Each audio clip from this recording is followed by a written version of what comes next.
Ketua KPU Hasyim Asy'ari terbukti melanggar etik karena menerima pencalonan Gibran Rakabuming Raka sebagai Cawapres. Berdasarkan pertimbangan dan kesimpulan tersebut di atas, memutuskan mengabulkan pengaduan para pengadu untuk sebagian.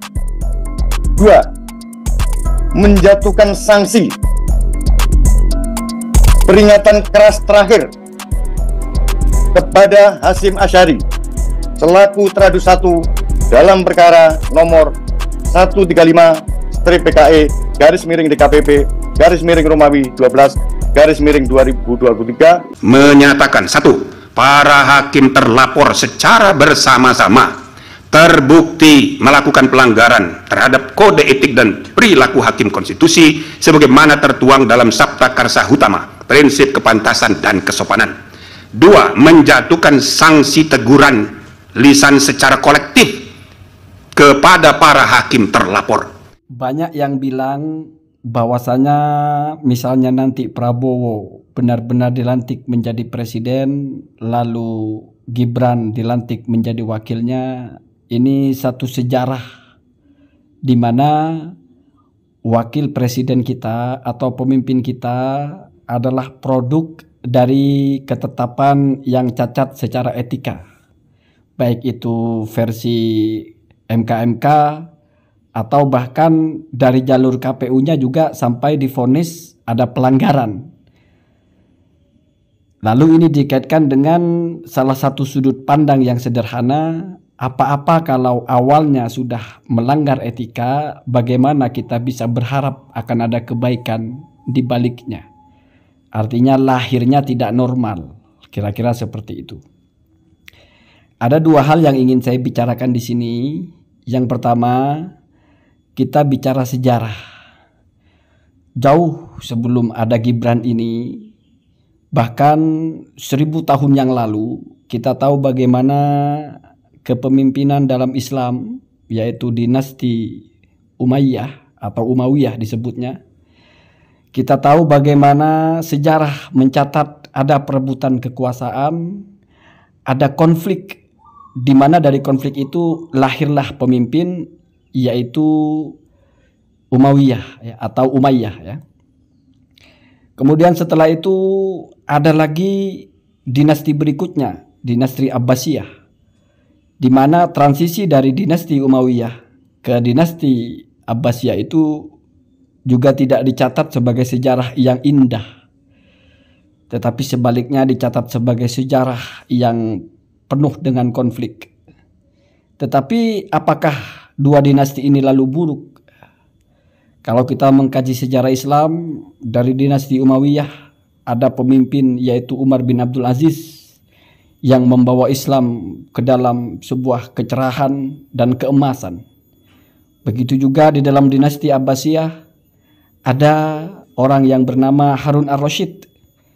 Artinya tidak bisa lalu dikaitkan bagaimana kekuasaan itu diperoleh, lalu akan berjalan atau berbanding lurus dengan bagaimana kekuasaan itu akan dinilai apakah baik atau buruk.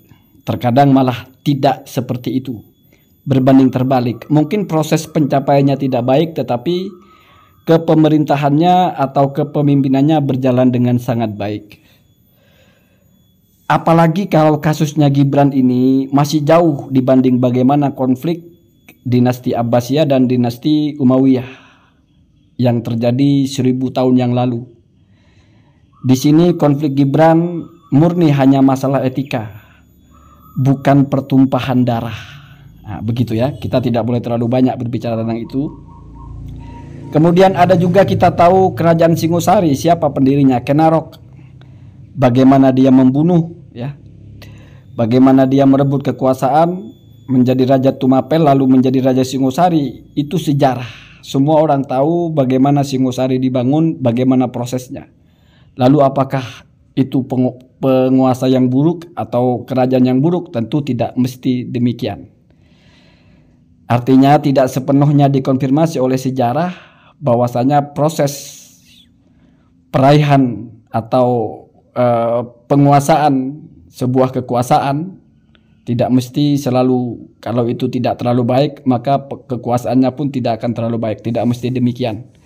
Sejarah mencatat justru ada yang tidak linear. Artinya tidak seperti yang kita bayangkan, kalau lahirnya baik-baik maka akan baik-baik, kalau lahirnya buruk maka akan buruk.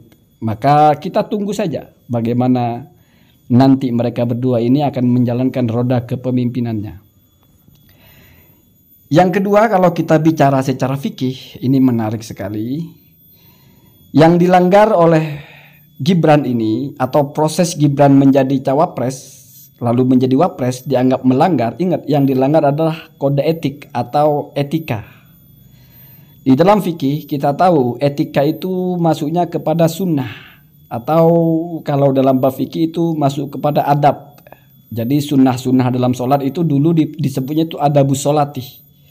Sunnah-sunnah di dalam wudhu namanya adabul wudhu'i, adabus saumih, etika-etika di dalam sholat, etika-etika di dalam wudhu, etika-etika di dalam puasa misalnya.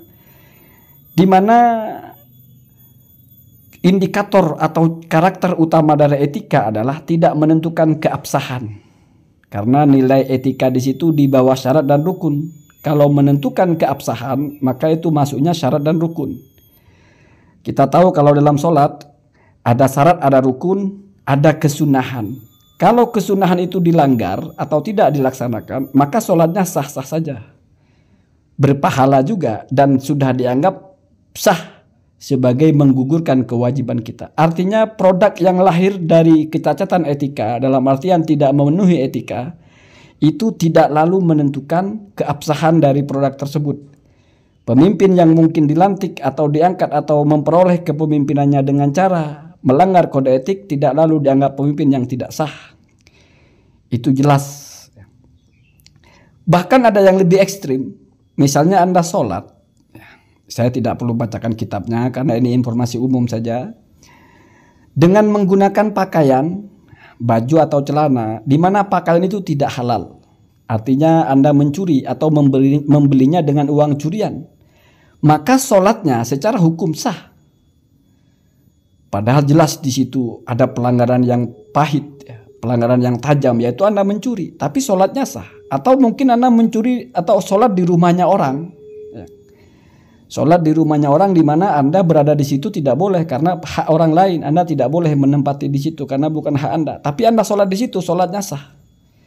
Artinya Anda tidak wajib sholat lagi karena sholat itu sudah diperhitungkan sebagai sholat yang sah. Tidak ada lalu sholat itu tidak sah karena tempatnya tidak milik Anda atau tempatnya barang curian atau apa. Apalagi kalau yang dilanggar itu bukan se-ekstrim itu, tetapi kita meninggalkan kesunahan. Orang sholat itu mengangkat tangan ketika takbiratul ihram itu sunnah. Artinya Anda tidak mengangkat tangan juga tidak apa-apa. Cukup Allahu Akbar, tangan diam saja tidak apa-apa. Bersedekap juga tidak mesti. Artinya kalau Anda langgar itu juga tidak akan membuat sholat batal. Bahkan setelah itu Anda langsung baca Fatihah, tidak baca doa iftitah. Setelah Fatihah langsung ruku, ya. Dalam ruku juga tidak berucap apa-apa. Iktidal pun tidak berucap apa-apa. Anda diam, tidak bicara apa-apa, tidak membaca apa-apa. Sampai terakhir Anda duduk tahiyat akhir, Anda tidak baca apapun. Sampai tahiyat akhir hanya baca salam, itu sudah bisa dianggap sebagai sholat yang sah. Setidaknya kalau ikut madhab Maliki. Kalau ikut madhab Syafi'i tetap harus baca tahiyat, baca sholawat dan sebagainya. Artinya apa? Kita diajari bahwa kalau sifatnya adalah adab atau etika, berarti bukan kewajiban dalam artian bukan syarat dan rukun. Sehingga tidak bisa itu dianggap sebagai alasan untuk menganulir keabsahan. Karena kalau Anda anggap tidak sah hanya karena melanggar etika, berarti Anda memposisikan etika itu sama dengan syarat dan rukun. Nah, itu berarti tidak paham konsep hukum. Maka dari itu tidak heran kalau pada akhirnya ya entah divonis KPU-nya melanggar etika, keputusan MK-nya juga cacat secara etika, tetapi secara hukum sah. Maka ini terus dilanjutkan. Karena kalau misalnya tidak sah secara hukum, tidak mungkin akan dilanjutkan. Kira-kira demikian, ini hanya untuk menjelaskan bahwasanya kita butuh berpikir dan berwawasan agak luas untuk bisa memahami hal-hal yang mungkin sekilas kita anggap sesuatu yang tidak boleh, sekilas kita anggap sesuatu yang tidak semestinya. Padahal kalau dikaji secara hukum, itu masih masuk kepada hal yang boleh-boleh saja walaupun ya tidak sempurna. Namanya etika, namanya kesunahan itu adalah untuk kesempurnaan, tapi bukan untuk keabsahan. Allahumma hadina hadasabil.